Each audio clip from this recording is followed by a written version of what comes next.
That's a good intro. All right, guys. He just filibustered for about 10 minutes waiting for you, so give him the props. Was it bad? I'm sorry. I was on a phone call. Yeah. I can't wait to go back and listen later. All right, guys. Let's knock this out. This is Nate's idea. So. Just how worn down would you say your team is compared to everyone else, or is this just how it is? Listen, I can't speak for everyone else. I mean, the seasons are obviously long and they're tough, and it's been a long road, but I feel like we're coming out of it.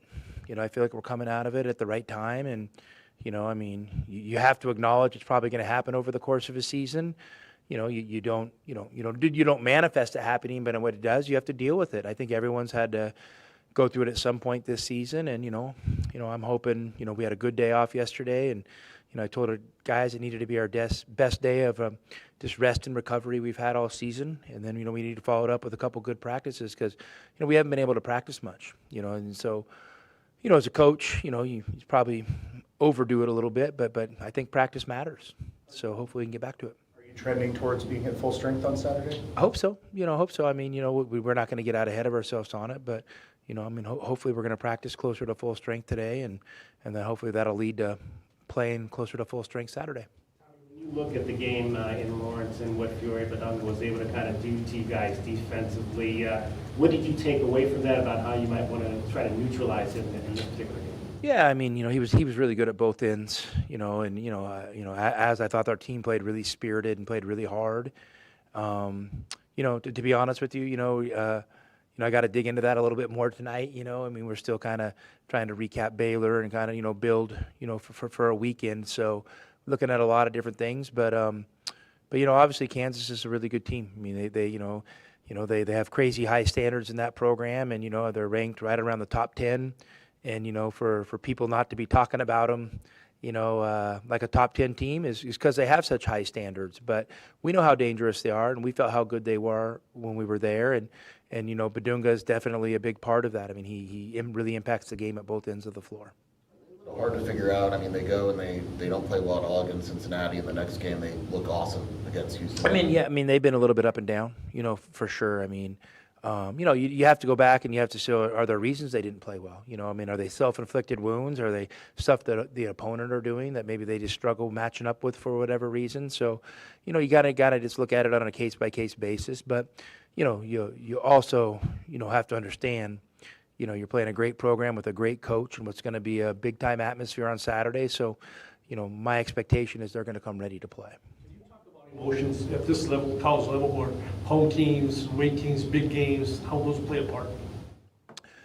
Yeah, I mean, you're dealing with young people, and young people who, imagine yourself, 18 to 22 years old, or imagine your kids, those of you that have kids that are age, going through this stuff. So, yeah, I mean, there's a lot of ups and downs, and and emotions, can sway, from excitement to sorrow. And so managing that is an important part of the deal. And, obviously playing at home can be a great thing. And, usually, the trend is the home team usually has the advantage. But, from a coaching and playing standpoint, you got to go out and do that. You got to go out and make that happen. And honestly, kind of try to take the emotions out of it. You can't just be a team that's like, well, we're playing at home, so we're going to play harder today.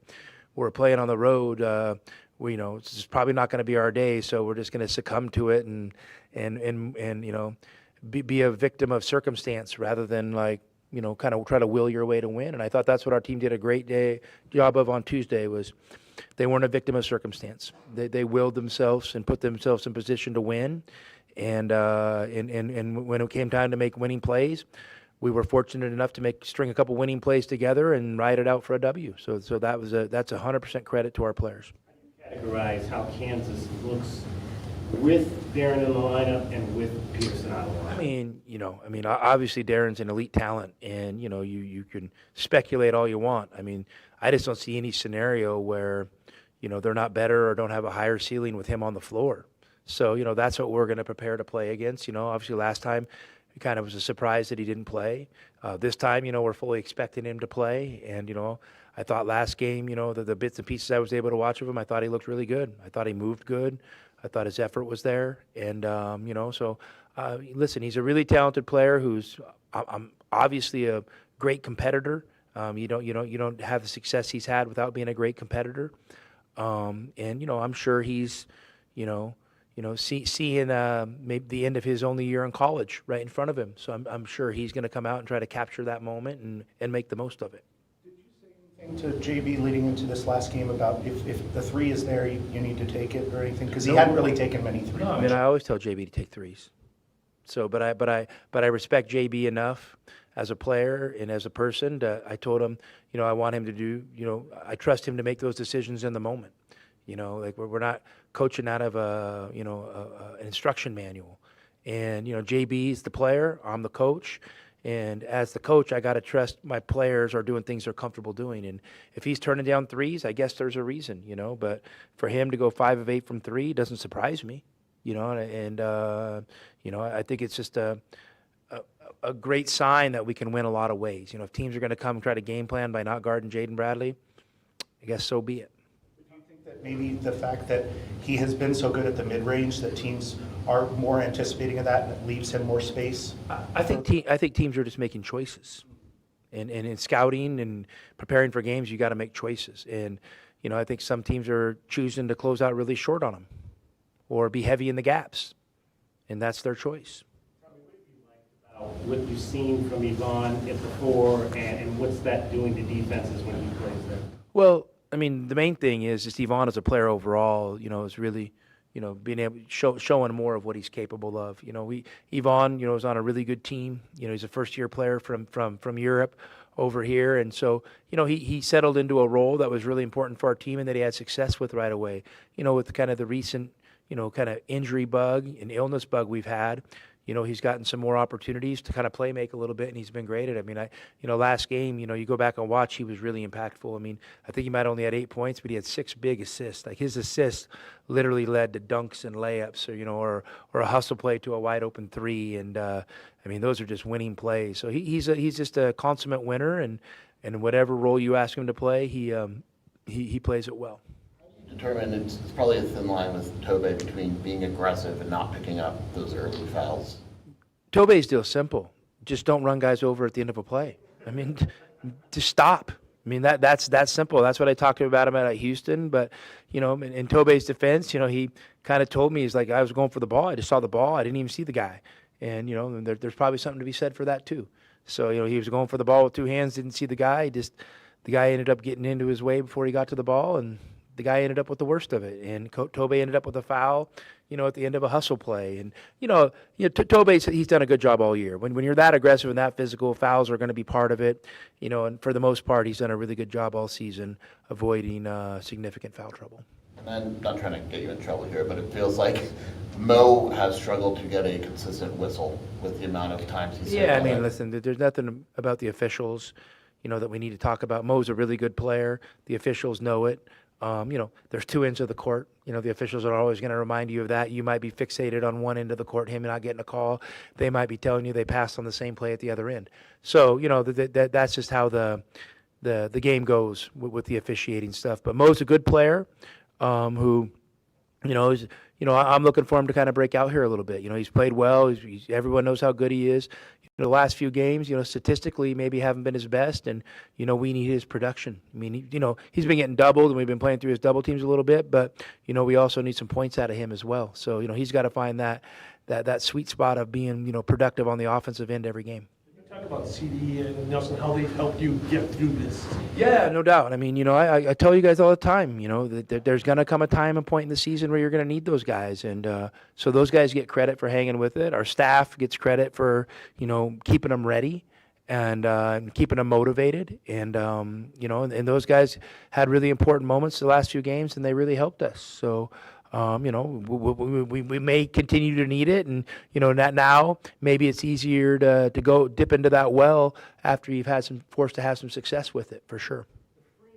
We've seen, Tommy, from Anthony in these last 3 games, having to play a little bit more with the injuries you've had. Does that change the way you use him moving forward? Not really. We've always kind of, wanted Delly to be aggressive and hunt shots, and I think he's maybe got a little more extended run, and just I think he's done a better job just hunting shots and moving within the spaces of the offense to find those shots. I mean, that's the biggest thing. he's got to be able to, the best way for him to get up a higher volume of shots is find shots within the offense and his teammates find him, because you can call a great play and it might work once, but then it won't work again. So then you have to play basketball. And that's where, he's to me, he's got to do his damage is in those random moments, over the course of a game. And you got to hunt shots and you got to be willing to miss some shots to do that. And so obviously he's been really good the last few games. And, even last game when he wasn't at 100%, he was an important part of us, getting the W. You've spoken very highly of the atmosphere at Allen Fieldhouse, what Kansas has accomplished there. This will be their first time coming here, the last of the teams. How much are you putting on the fans and all that to create an atmosphere that maybe doesn't match but is comparable? I mean, why shouldn't we match it? I hope our fans welcome Kansas and Coach Shelf like their fans welcomed me. Nothing disrespectful, but they were there for it, and that would be great. And we know everyone's been excited about this game for a long time. And for us, it's one of 18 games in your conference schedule, and you're playing at home on a Saturday afternoon, and you want to take advantage of that. So I'm not going to make more of the game than it really is. But yeah, our fans need to know that there's a standard that's been set for fandom, and Kansas is pretty high up that list. So let's compete. The Jayhawks dominated the offensive last time around. How do you try to limit that? Block out. Block out. Rebound better. They just say we got to be better there. Rebounding is obviously a huge key to the game for both sides, and you want to make sure you're taking. If you can get them to miss a shot, let's do our best job securing it, and then that can kickstart our offense. Last night over at Pima for Coach Ross's ceremony. How would you describe his impact? Oh man, Coach Ross is he's a one of one. He was one of the first people I met with when I got the job down here, and just was as entertaining in that conversation, and it was impactful on me as any conversation about what it meant to be the coach at Arizona. He's a great man. And and he and I, are kind of kindred spirits. I lived his life for a lot of years, where I was, an assistant for a Hall of Fame coach, and I know the work that those assistants for those Hall of Fame coaches and the impact they have in the program. I know what it is, and so he and I have always had a special connection. And he's a great guy, a great man. He's a character. During the game last night, I was kind of sitting on the baseline, and I saw him pull some young gal over, if she's a manager or something, whispered something in her ear, and I saw him looking at me, and then she walked over to me, and she said, "Coach Roz wanted me to tell you, this is what real basketball looks like." And I just looked at him, and it was like 40-34 after the half. I'm like, "Coach," I pointed to the court, I'm like, "Just watch the game and win the game," but that's him. He's a one of one. So just a great guy, and and I hope our fans really wrap their arms around him, because in this community wraps their arms around him, because without him, this program wouldn't be where it is. He doesn't get all the credit, but he's a significant part of this program and the fabric of this program and the culture of Arizona basketball. The last time we talked to you in this setting was the day before they announced ALKEME as the new sponsor on the arena. You had a chance to meet those guys, and what are your thoughts? I met them, I guess, really early in the process. But to be honest with you, I heard about the same time you guys did. So I'm not in on a lot of those decisions. So obviously, hopefully it's a great thing for the university. I'm sure it is, and we know that revenue generation is a driving force in college athletics now, and we don't want to fall behind in that area. So it looks to me like they're going to be great partners. Your team has been through a lot since you guys faced Kansas last. Do you think, or how do you think your team's changed or evolved? Yeah, that's a great question. I always kind of keep in the back of my mind that you never know what your team's going to look like next week, because so many things happen over the course of a season, with injuries, illness, emotions, just all those things kind of, collectively, it's just it's a lot of things that can kind of alter the makeup of your team.